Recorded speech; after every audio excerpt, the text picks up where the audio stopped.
Today I'm going to be reviewing these cordless electric scissors that I recently purchased online. So I'm going to open this up, show you exactly what you're going to get inside, and I'm also going to test it out on a few different types of materials. This is what it's going to look like when you first open it up. It does come inside this little carrying case.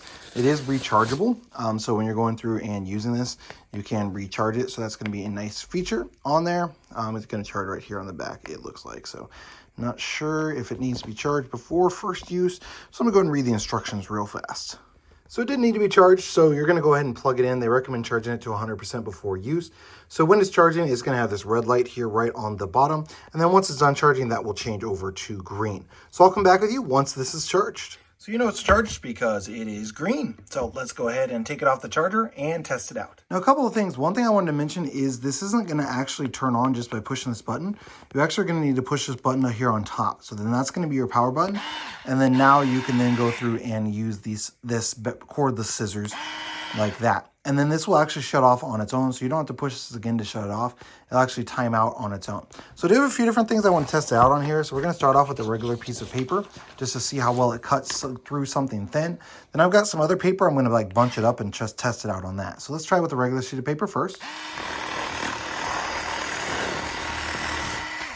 You can see it easily does cut through there, even though it's really, really thin. It does kind of leave a little bit of a jagged edges. Cutting like straight with this, since you're freehanding, is going to be a little more difficult. So if you're trying to get a straight cut, this isn't the best option for you. But that will work even with a thin piece of paper. I'm going to go ahead and bunch this up here. So this is going to be considerably thicker. I don't even know if it'll cut through this or not, but let's try it. So I actually can't even really get it through that spot. So it does need to be small enough where it'll fit between your blade cutter here and the guard here. So it needs to be that thickness or less to be able to go through it. So let me kind of flatten this out a little bit and see how well that goes. You can see it did cut through that without any difficulty. You'd have to hold the trigger down while you're cutting. Once you let go of the trigger, it does stop. The last thing I have is a piece of normal cardboard here. So this is going to be relatively normal cardboard. Like, it's not going to be super thick. Excuse me, not super thick or super thin. Let's go ahead and go through there.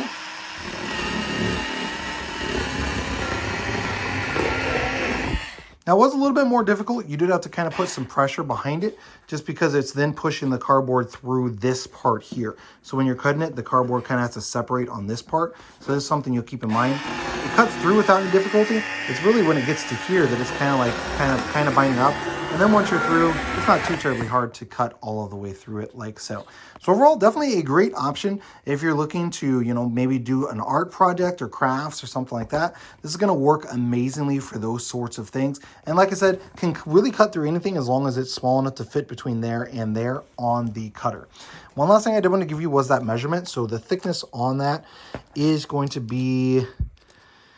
oh, it's real close, I would say, to 1/4 of an inch thick, maybe even 1/2 an inch thick on there. It's really hard to tell from that 1-inch one, so let's do it this way.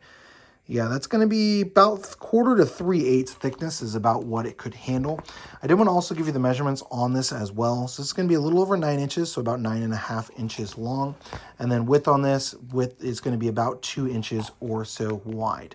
So overall, definitely a great option if you're looking for arts and crafts, those sorts of things.